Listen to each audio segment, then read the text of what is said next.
بسم اللہ والصلاة والسلام علی رسول اللہ اما بعد اعوذ باللہ من الشیطان الرجیم بسم اللہ الرحمن الرحیم الا ان اولیاء اللہ لا خوف علیہم ولا هم يحزنون صدق اللہ العظیم۔ اہل اللہ کی شان بھی عجیب و غریب ہوتی ہے۔ جب بندہ دنیا میں اللہ رب العزت کی رضا والے اعمال کرتا ہے، اللہ کی اطاعت کرتا ہے، اللہ کے تمام احکام کی پابندی کرتا ہے، رسول اکرم صلی اللہ علیہ وسلم کا اتباع کرتا ہے، تو پھر اللہ تبارک و تعالیٰ قبر میں بندے کے ساتھ بھی ایسا ہی اعزاز و اکرام فرماتے ہیں۔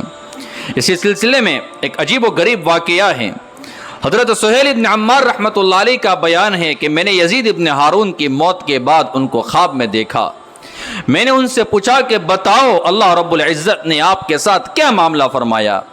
فرمانے لگے کہ میرے پاس قبر میں 2 فرشتے آئے، انہوں نے مجھے بٹھا کر سوال کیا کہ بتاؤ آپ کا رب کون ہے، آپ کا دین کیا ہے، آپ کے نبی کون ہے؟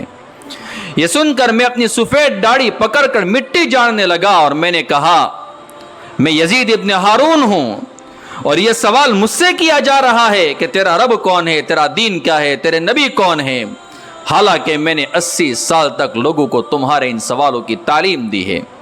یہ سن کر ان میں سے ایک نے کہا کہ آپ نے سچ کہا ہے، اب آپ قیامت تک کے لیے میٹھی نیند سو جائیے، آج کے بعد آپ کو کسی بھی طرح کا کوئی رنج و الم نہیں ہوگا۔ اور یہ دونوں کہہ کر وہاں سے چلے گئے۔ اسی لیے ہم بھی میرے دوستو اللہ رب العزت کی اطاعت کرے، اللہ کی رضا والے اعمال کرے، رسول اکرم صلی اللہ علیہ وسلم کی سنتوں کا اتباع کرے۔